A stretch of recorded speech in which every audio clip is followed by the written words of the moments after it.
Hello and a very good morning. You're watching First Up. I'm Akshita Nandagopal, wishing all of our viewers a very happy new year and a safe 2021. We here at India Today getting you the latest news breaks in this year as well. And this new year, no doubt, everyone's hopes are rising for the magic bullet against coronavirus.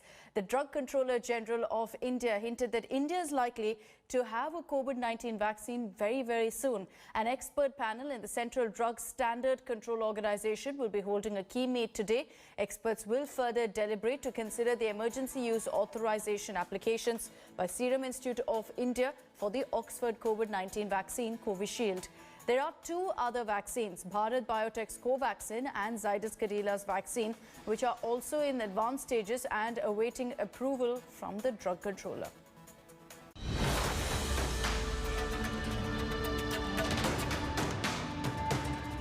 India is getting ready for a COVID vaccine rollout. If all goes well, it might happen in January itself. The biggest indicator on the planned nationwide vaccination drive came from Prime Minister Narendra Modi himself in a speech he gave at the foundation ceremony of AIIMS Rajkot. दुनिया का सबसे बड़ा टीकाकरण अभियान चलाने के लिए भारत की तैयारियां जोरों पर है। मुझे विश्वास है कि जिस तरह बीते साल संक्रमण से रोकने के लिए हमने एकजुट होकर प्रयास किए, उसी तरह टीकाकरण को सफल बनाने के लिए भी पूरा भारत एकजुटता से आगे बढ़ेगा। The Prime Minister urged citizens not to pay heed to any rumors on vaccines. किसी को बुरा दिखाने के लिए सामान्य मानव का कितना नुकसान हो रहा है, इसकी परवाह किए बिना न जाने अनगिनत काल्पनिक झूठ फैलाए जाएंगे। कुछ मात्रा में तो शुरू भी हो चुके हैं। मेरा देशवासियों से आग्रह होगा कि कोरोना के खिलाफ एक अनजान दुश्मन के खिलाफ लड़ाई है। अफवाहों के बाजार गर्म न होने दें। The subject expert committee in the Central Drug Standard Control Organization will meet on Friday to study the vaccine trials data submitted by the Serum Institute of India and Bharat Biotech. United Kingdom has already approved the use of Oxford vaccine being manufactured in India by Serum Institute. The British regulators say Oxford vaccine efficacy goes up to 80% when the second dose is given 3 months after the first one. They, however, added that there is no evidence to prove a half dose followed by a full dose can increase efficacy up to 90%. India, meanwhile, will begin a vaccine dry run across the country on the 2nd of January. The 2-day dry run has already been completed in Assam, Andhra Pradesh, Punjab and Gujarat this week. The dry run is to check efficiency in all stages, from transportation to actual administration of the vaccine. Now, all eyes are on the crucial subject expert committee meeting that will convene on the 1st of January 2021 to finally decide which vaccine candidate will be given the final approvals to kickstart the vaccination drive in India. Dry runs will begin on 2nd January, but good news with the vaccine approvals could come anytime soon in the new year. With Ajay Thakur, this is Milan Sharma for India Today.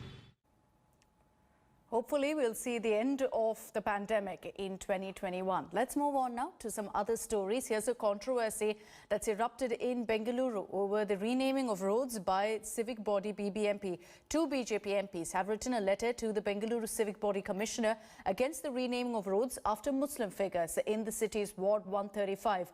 BJP's Tejaswi Surya and Anand Kumar Hegde alleged that naming roads in Ward 135 of Pyadarayanapura after Muslim personalities reeks of communal mentality like that of Jinnah, who sought separate electorates for Hindus and Muslims. Tejaswi Surya said that the roads must be named after non-Muslim patriots. The BJP leaders have demanded that the civic body revise the list after wide public discussion.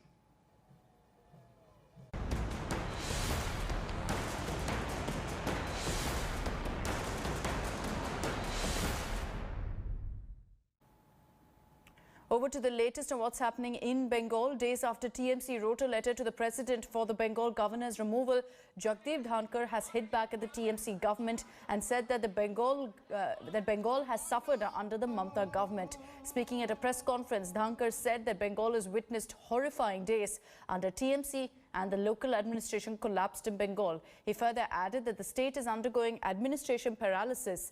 Targeting TMC's outsider Jaib, Dhankar said that the oneness of nation must be followed and slammed TMC for misguided politics and asked them to refrain from the outsider politics. Remember, this comes days after TMC wrote a letter to the president saying that the governor has failed to preserve, protect and defend the constitution and repeatedly breached the law declared by Supreme Court. The Central Bureau of Investigation, meanwhile, raided the residences of three residences of Trinamool Congress leader Vinay Mishra in Kolkata. The raids were conducted in connection with the alleged cross-border cattle smuggling and illegal coal mining cases. The Central Probe Agency has summoned TMC leader Vinay Mishra and asked him to join the investigation on January 4th. Mishra is a confidant of TMC MP Abhishek Banerjee. BJP alleges that the accused person manages the finances of Abhishek Banerjee, who is the Bengal Chief Minister Mamata Banerjee's nephew. Now, while the TMC claimed that the CBI raids were conducted at the behest of the BJP. Over to another story we're tracking closely here on India Today. All of the questions on the CBSE exams finally answered. Union Education Minister Ramesh Pokhriyal Nishank announced the dates for the upcoming CBSE board exams for Class 12 as well as Class 10. The exams will begin on May 4th and will end on June 10th. The results will be out by July 15th. CBSE board exams will take place after all. Ending the suspense, Union HRD Minister Ramesh Pokhriyal released a video statement on Thursday, giving dates for not just Class 12, but Class 10 as well. Practicals will begin from March 1. The written exams will begin on May 4th. It will be more than a month-long exercise and will end on June 10th. The results will be out on July 15.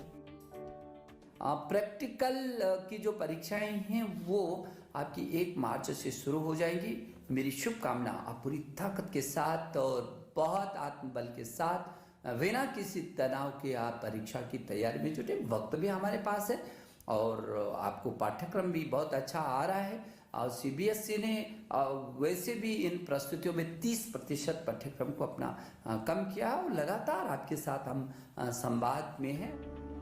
A detailed subject-wise date sheet will be given later. While board exams for Class 12 were widely expected, many students were hoping Class 10 exams, which were reinstated in the recent years, could be scrapped. The announcement of dates met with a mixed response. हम बहुत खुश हैं इस मामले में। हम बहुत मेहनत कर रहे थे अपने घर में बैठे हुए और हमें अभी अपने जो हमने काम किया उसका फल मिल सकता है, हमें लग रहा है। डर उनको लगता है जिन्होंने तैयारी नहीं करी होती। हमने पूरी तैयारी करी है, घर पे बैठ के सारी ऑनलाइन क्लासेस अटेंड करी है, तो हमको कोई डर नहीं लग रहा। From today onwards, I'll plan a proper timetable, and yes, these 4 months are only going to padhai because it is also good news also and a bit of stress because like only 4 months are left, so we will brush up our syllabus more. A much needed clarity has emerged for lakhs of students in India and abroad who will be appearing for the CBSE board examinations. A good time to know that the last minute syllabus crammers and those who have prepared the entire pandemic year will now be able to appear for the exams starting 4th of May. With Ajay Thakur, this is Milan Sharma for India Today. Winter set in North India and our army is countering challenges of sub-zero temperatures and extreme cold conditions at forward locations of LOC. Ashraf Wani brings this ground report from 11,500 feet above sea level.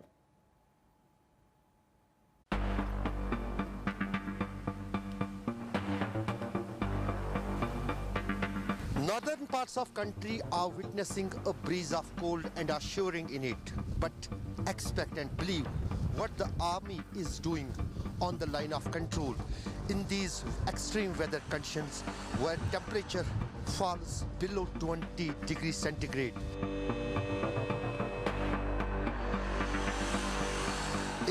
today's story, we are going to tell you that how the army soldiers in these extreme weather conditions not only guard the nation but also survive with high morale.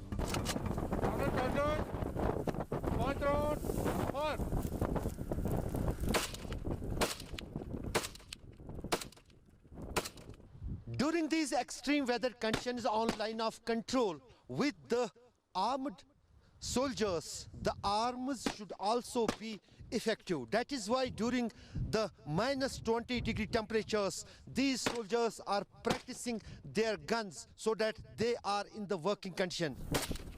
It is necessary for these armed forces that they keep their weapons always ready in any condition or in any temperature. We are here in one of the avalanche-prone areas of line of control. One of the snow avalanches has recently hit this area, and we are seeing the team of avalanche rescue team of the army here trying to remove this snow avalanche.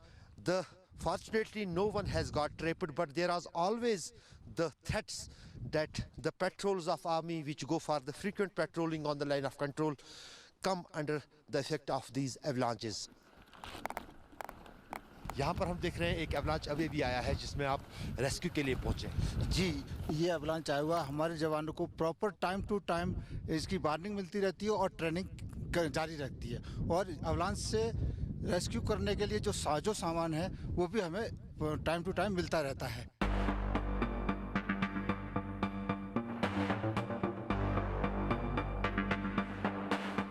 These equipments are the additional equipments with every soldier who is patrolling or guarding the line of control in these extreme and snowy conditions. You can see the bag, the light-weighted blanket, the avalanche detector, as well as the avalanche special cart which every Jawan carries when he is going out. We have the avalanche rescue team who are well trained. They're highly professional in their job in the rescue task. In no time we try and reach the location and evacuate the passengers as early as possible. We give them the first aid and also try and evacuate them and give them the first aid as early as possible.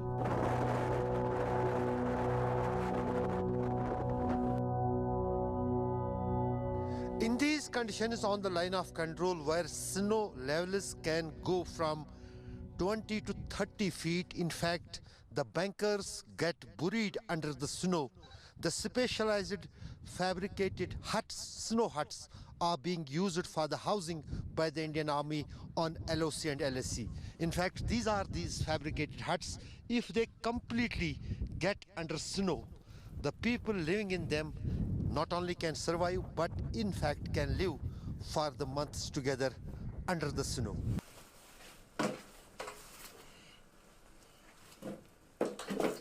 The temperatures outside are -20 degree.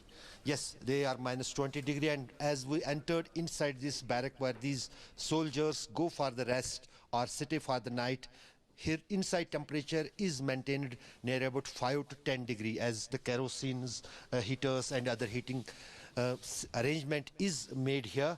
And now this soldier finally performing the duty, guarding the nation for hours, has now come inside his barrack and will go for the rest. During last many years, the infiltration bits which had been foiled on the line of control were carried out during the bad weather, during the snowfall and during the low visibility. So the armed forces deployed on the line of control keep high vigil during the snowfall as well as during the bad weather here on line of control to foil any kind of infiltration attempt on line of control. With Rauf Ahmed, Ashraf Ani, for India Today.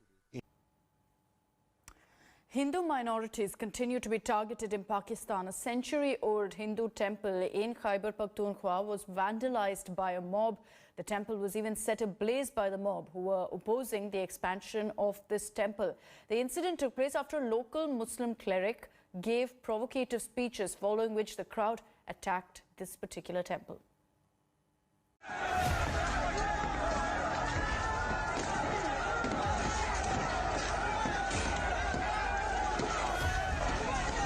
Hundreds of radical Islamists in Pakistan targeted a Hindu temple in Peshawar. Not only was the temple set on fire, the radical Islamists led by cleric Rahmat Salam Khatak of Ulema-e-Islam then used large hammers to vandalize and desecrate the temple. The radical elements were protesting the renovation of the temple. The attack took place on the temple in Teri village in Khyber Pakhtunkhwa, where the temple of Hindu saint Paramhans Dayalji Maharaj was vandalized.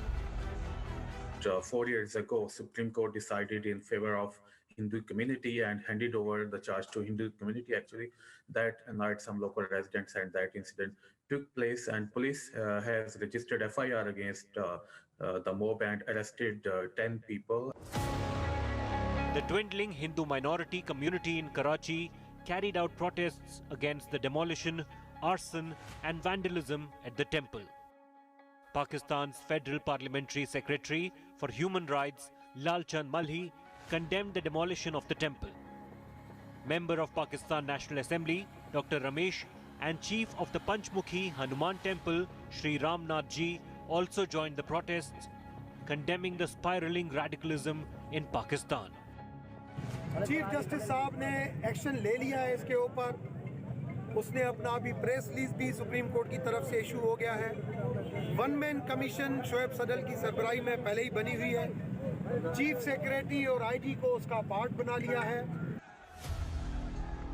Malhi appealed to the Imran Khan government to take action against the radical Islamists, but there is little hope any action would be taken. Khyber Pakhtunkhwa Chief Minister Mahmood Khan claimed he had ordered the arrest of the perpetrators. Later in the day, Pakistan government claimed 26 people had been taken into custody. Both Hindus and Sikhs have virtually been driven out of the Khyber Pakhtunkhwa area.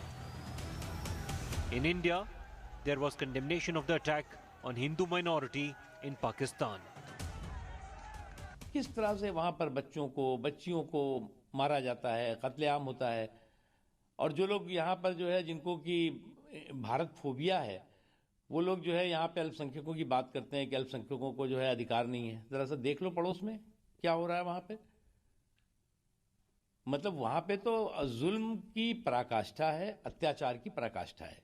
Imran Khan को पहले तालिबान खान कहा जाता था, और जो तालिबानी हरकत है, जिस तरह बामियान में गौतम बुद्ध की मूर्ति को उड़ा दिया था वहाँ तालिबान ने, उसी रास्ते पर चलते हुए इमरान खान इसी तरह की गलत हरकत कर रहे हैं.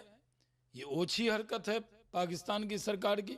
उनके संरक्षण में जानबूझकर मंदिरों पे हमले हो रहे हैं. विदेश मंत्रालय और रक्षा मंत्रालय, प्रधानमंत्री कार्यालय का जबरदस्त फेल्योर है कि वो पाकिस्तान सरकार से हमारे जो मंदिर गुरुद्वारे हैं उनकी सुरक्षा नहीं ले पा रही. Radical Islamists in Pakistan have not only targeted minority Hindu, Sikh and Christians, including forced conversion and marriage of minority women, but there has been a sharp spike in attacks on Shia Muslims and Ahmadiyas in Pakistan. Bureau Report, India Today. After months of uncertainty with fears due to COVID-19, cricket did resume in July, but a bio-bubble seemed to have become a part of professional sport. There were restrictions on the movement of athletes, and cricket had to also incorporate interim changes. A lot of cricket had to be suspended, but when it did return, not everything was the same. March 13 was the day when cricket walked into uncertainty.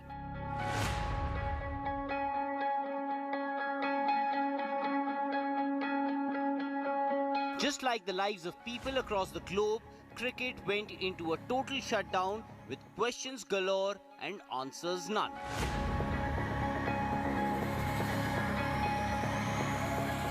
We met with them to tell them what is the situation, how it can happen and how it can go, where do we stand at the moment, but at the moment it is just postponed. In any case, 15 days are gone, so it has to be a truncated one. How truncated, how many games, I can't say at the moment. But do you discuss about closed door because probably this could be an option? We'll see, but till April 15, nothing, because no visas, nothing. world's biggest and most lucrative cricket league, the IPL too was thrown into cold storage, and the announcements of suspensions and cancellations of various tournaments began pouring in. The entire ecosystem of sport was in the clutches of COVID-19 and the world had come to a standstill.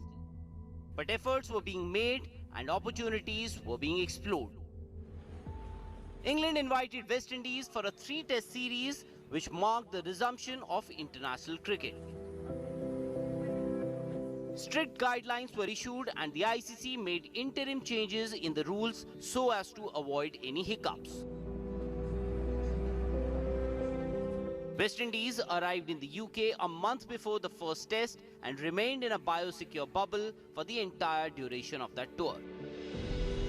Can't do that, Ben. Social distancing and all that. The series marked the resumption of cricket in a world that was tentative, uncertain, and in a great deal of unrest. We know we've got a lot of people back home and around the world watching, supporting us. It's a massive occasion for cricket, and it's just great that it's back on the TVs for people to be able to watch.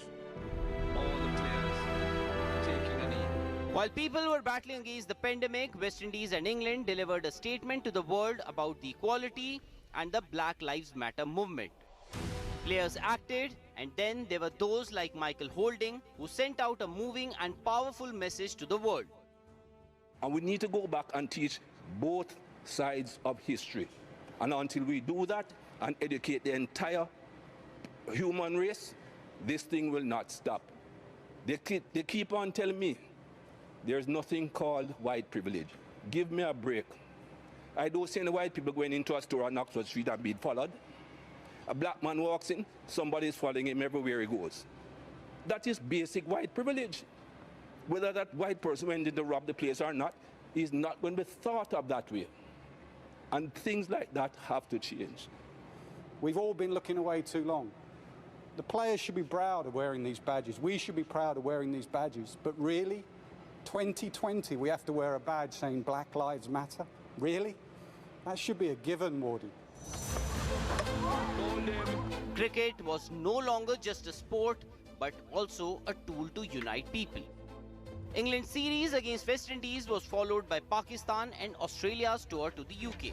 And the expression changes immediately. Number 600 for Jimmy Anderson. Except for a couple of deviations or minor breaches from Jofra Archer and Mohammad Hafiz, all the 3 tours to England remained glitch-free, giving confidence to the authorities outside UK to organise games. By the time the West Indies series against England came to an end, the news of the suspended IPL being organised in the UAE had become official. A couple of months ago, you could not even imagine that you'd have IPL firstly, and then things started opening up and things started getting together, and we saw other tournaments take place, so got a bit of confidence from that. Now, when we had our practice session yesterday, is the time I realized how long it's been. When I was heading to the practice session, I felt nervous. Bilateral series in a controlled environment was one thing, but to organize a tournament like IPL with 8 teams and hundreds of officials was a massive task.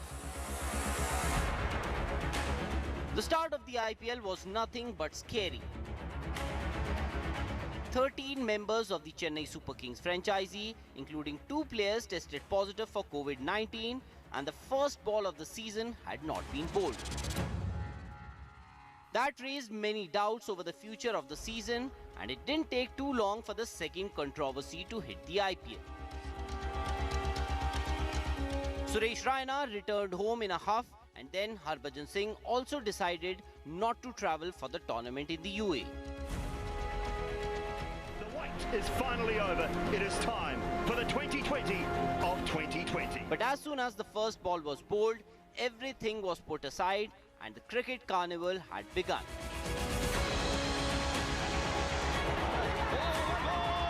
What a start, 60 matches over a period of 53 days were completed without any further hiccups, giving confidence to the cricket fraternity.